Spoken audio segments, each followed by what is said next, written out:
Selamat siang Bapak, perkenalkan kami dari kelompok 1 kelas berpikir komputasional 12. Di sini kami akan memaparkan mengenai study case sistem lampu lalu lintas adaptif dengan anggota kelompok yang beranggotakan 6 orang. Ada saya sendiri, Cinta, ada Niputu Megumi, ada Kansan Isrina, ada Khayara, ada Sekar, dan ada Naufal. Untuk daftar isinya seperti tertera pada layar. Lalu kasus ini dilatar belakangi dengan persimpangan perkotaan yang mana sering mengalami kemacetan parah karena lampu lalu lintas yang tidak adaptif terhadap perubahan kepadatan lalu lintasnya. Kemudian solusi yang kami tawarkan adalah memanfaatkan data real time dari sensor ataupun kamera untuk merancang solusi komputasional yang mengontrol lampu lalu lintas secara adaptif. Dengan permasalahan utamanya adalah bagaimana cara menentukan durasi lampu hijau secara dinamis berdasarkan kepadatan dari setiap arah, memprioritaskan kendaraan darurat serta meminimalkan waktu tunggu kendaraan. Tujuan dari kasus ini adalah menunjukkan bagaimana sistem membuat keputusan durasi lampu hijau secara dinamis berdasarkan kondisi lalu lintas yang real time. Dengan sistem ini yang mempertimbangkan 3 faktor utama, yaitu densitas kendaraan di tiap arah, prioritas kendaraan darurat, serta permintaan para pejalan kaki. Selanjutnya untuk studi kasus sendiri yaitu optimasi lalu lintas berbasis prioritas. Tujuan utamanya adalah mensimulasikan mekanisme lampu lalu lintas yang adaptif. Artinya sistem ini mampu merespon kondisi nyata di lapangan, khususnya tingkat kepadatan kendaraan. Mekanisme simulasinya adalah untuk input datanya sendiri, simulasi ini menerima input kendaraan lalu lintas yaitu jumlah kendaraan dari 4 arah utama yaitu utara, selatan, timur, dan barat. Logika prioritasnya adalah kami menerapkan logika prioritas pada sistem. Prioritas tertinggi adalah jika ada kendaraan darurat, maka siklus normal lalu lintas akan diabaikan dan jalur kendaraan darurat akan langsung diberikan lampu hijau. Dan untuk prioritas normal sendiri, jika tidak ada kendaraan darurat, maka sistem akan beroperasi dalam siklus normal, namun tetap adaptif. Untuk seleksi kondisinya adalah program kami menggunakan seleksi kondisi untuk menghitung durasi optimal lampu lalu lintas, atau biasa kami sebut dengan green time yang optimal.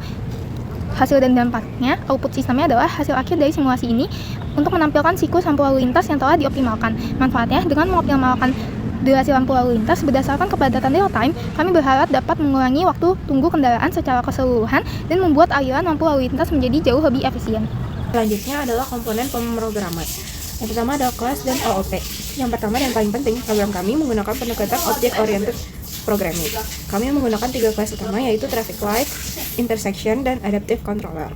Lalu ada function. Logika perhitungan kami dipisahkan ke dalam fungsi modular seperti Calculate Green Duration. Fungsi ini menerima parameter group direction dan mengembalikan durasi yang dihitung. Lalu ada input user dan data dinamis. Input data kami disimulasikan sebagai pembacaan sensor atau kamera di update traffic data. Data dinamis ini seperti kepadatan lalu lintas disimpan dalam struktur data dictionary di self-lightings. Keempat ada looping. Kami menggunakan looping for di update traffic data untuk mengiterasi seluruh data arah di dictionary. Ini memastikan program dapat secara efisien memproses kepadatan setiap arah secara sistematis dalam satu siklus. Terakhir, ada kondisi. Seleksi kondisi if atau else adalah inti dari kecerdasan program. Kami menggunakannya terutama untuk prioritas kendaraan darurat. Kami menerapkan kondisi ini, any light emergency priority, yang jika terdeteksi akan mengoverride semua perhitungan kepadatan normal dan langsung menetapkan durasi maksimum. Ini adalah implementasi solusi masalah nyata. Selanjutnya, saya akan menjelaskan untuk siklus yang pertama. Simulasi program ini berjalan dalam 4 siklus utama dengan pembagian 2 kelompok arah. Yang pertama yaitu grup utara-selatan dan juga grup timur-barat. Pada kondisi awal, lampu utara dan selatan menyala warna hijau. Selanjutnya, pada siklus yang pertama, sistem membaca data lalu lintas secara real time dengan hasil deteksi menunjukkan bahwa kepadatan tertinggi berada di daerah timur sebanyak 141 kendaraan, serta terdapat kendaraan prioritas darurat. Berdasarkan kondisi tersebut, sistem menetapkan durasi lampu hijau selama 21 detik untuk grup utara dan selatan.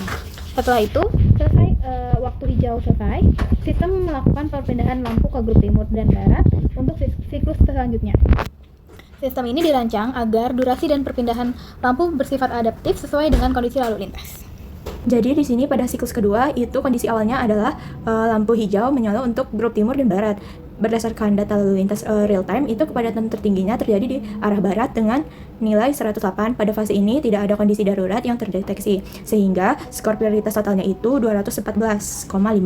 Dari perhitungan tersebut, durasi hijau yang ideal untuk grup timur dan barat itu sekitar 36 detik. Setelah durasi tersebut selesai, sistem melakukan transisi dan lampu hijau akan berpindah ke grup utara dan selatan. Lanjut dengan siklus ketiga, itu masuk ke siklus ketiga yang kondisi awalnya itu lampu hijau menyala untuk grup utara dan selatan.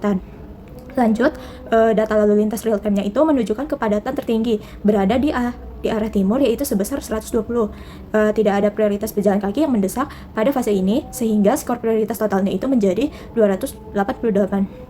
Lanjut dari skor tersebut, durasi hijau awalnya dihitung sebesar 43 detik, namun karena sistem menerapkan logika yang penyeberangan, durasi disesuaikan dengan menjadi 38 detik agar tetap aman untuk fase merah penyeberangan. Setelah itu, transisi dilakukan, lampu kembali berpindah ke grup timur dan barat untuk fase hijau berikutnya. Untuk siklus 4, kita dapat data lalu lintas dihitung kepadatan tertinggi ada di arah utara 122 dan juga ada prioritas darurat yang terdeteksi di arah utara. Untuk durasi lampu hijau ini dihitung ada 36 detik. Untuk transisi lampunya, timur dan barat mendapatkan hijau selama 30 detik dan lampu di timur dan barat berubah menjadi kuning lalu merah. Siklus berpindah dan utara dan selatan berubah menjadi hijau. Setelah itu simulasi selesai.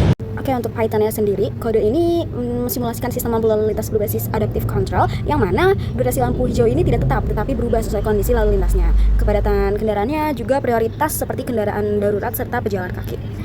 Nah, struktur utama dari kode ini ada enumerasi, kelas entitas, kontrol adaptif, serta fungsi utama simulasinya sendiri.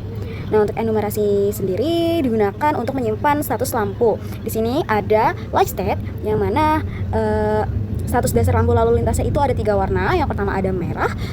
Di sini menggunakan bahasa Inggris merah, kuning, dan hijau untuk memudahkan dalam mengatur dan membaca status lampu. Lalu ada direction yang merepresentasikan arah-arah jalan di persimpangan seperti utara, selatan, timur, barat menggunakan bahasa Inggris. Lalu ada kelas entitasnya yang mana di sini ada traffic light. Traffic light di sini merupakan objek yang menggambarkan satu lampu lalu lintas di satu arah dengan properti utamanya adalah arah atau direction. State juga atau status lampunya yang tadi merah, kuning, dan hijau. Lalu ada traffic density atau kepadatan dari kendaraannya sendiri. Ini diambil dari sensornya. Terus juga ada emergency priority, apakah ada kendaraan darurat. Dan ada minimum green and maximum green, atau batas minimum maksimum dari si waktu lampu hijaunya. Lalu untuk yang selanjutnya ada set state. Ini digunakan untuk mengubah warna lampu serta mencetak status barunya. Lalu ada update density untuk mensimulasikan pembacaan sensor lalu lintasnya serta mengatur kepadatan kendaraannya. Dan juga untuk menghitung waiting time atau perkiraan waktu tunggunya. Di sini juga ada get priority score. Dari sini kita menghasilkan skor prioritas berdasarkan kepadatan, yang mana kepadatannya ini dikali oleh bilangan 1,5 serta kendaraan daruratnya ditambah 1000 poin. Nah, skor ini dipakai untuk menentukan durasi lampu hijaunya. Lalu ada intersection, yang mana intersection ini merupakan objek yang menggambarkan total persimpangan. Ada light, dictionary yang berisi 4 lampu di 4 arah, utara, selatan, barat, dan timur. Lalu simultaneous underscore groups atau pasangan arah yang boleh hijau, misalnya hijau bersama, misalnya seperti utara, selatan, timur, barat. Lalu di sini ada current group index, yang mana grup mana yang menunjukkan grup mana yang sedang hijau lampunya. Lalu ada pedestrian request. Pedestrian request ini mendeteksi pejalan kaki. Kemudian ada group state, yang mana group state ini satu kelompok merupakan dari set satu kelompok arah menjadi merah atau kuning atau hijau. Lalu ada update traffic data dengan untuk mensimulasikan pembacaan sensor kepadatan secara acak. Lalu peluang 5% kendaraan darurat, peluang 10% tombol penyeberangan ditekan. Nah, fungsi ini menjalankan logika dunia nyata setiap siklusnya data sensornya yang diupdate. Juga di sini ada simulasi permintaan pejalan kaki. Yap, di sini kami memasukkan calculate green duration dengan memasukkan logika jika ada kendaraan darurat. Langsung diberi durasi maksimum 60 detik. Serta jika tidak ada darurat, kita menghitung total skor prioritas dari pasangan arah, yang mana menormalisasi skor ke rentang durasi minimum green menuju maksimum green. Karena semakin tinggi kepadatan, maka akan semakin lama juga waktu hijaunya lampu. Dan ini membuat lampu benar-benar adaptif, bukan sekedar statis seperti itu. Lalu kita switch to next group. Nah, bagian ini mengatur transisi fase lampu dari fase hijau ditahan selama durasi adaptif tadi, lalu lampu kuning selama 3 detik.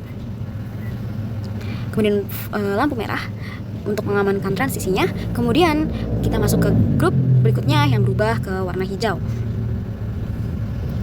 Nah, untuk cycle-nya sendiri ini adalah untuk menjalankan satu siklus lampu, untuk mengupdate data lalu lintasnya, terus menghitung durasi hijau adaptifnya, untuk memeriksa permintaan pejalan kakinya, lalu menjalankan perpindahan grup lampu. Nah, sistem ini bekerja seperti loop control secara nyata di lapangan. Fungsi utamanya yaitu membuat objek persimpangan, membuat controller adaptif, lalu menjalankan beberapa siklus juga, misalnya seperti main simulation cycles 4. Nah, itu akan menjalankan 4 siklus lampu seperti itu. Oke, dan setelah itu tiap simulasinya selesai, dan ini hasil running dari pada Python-nya sendiri atau codingnya sendiri.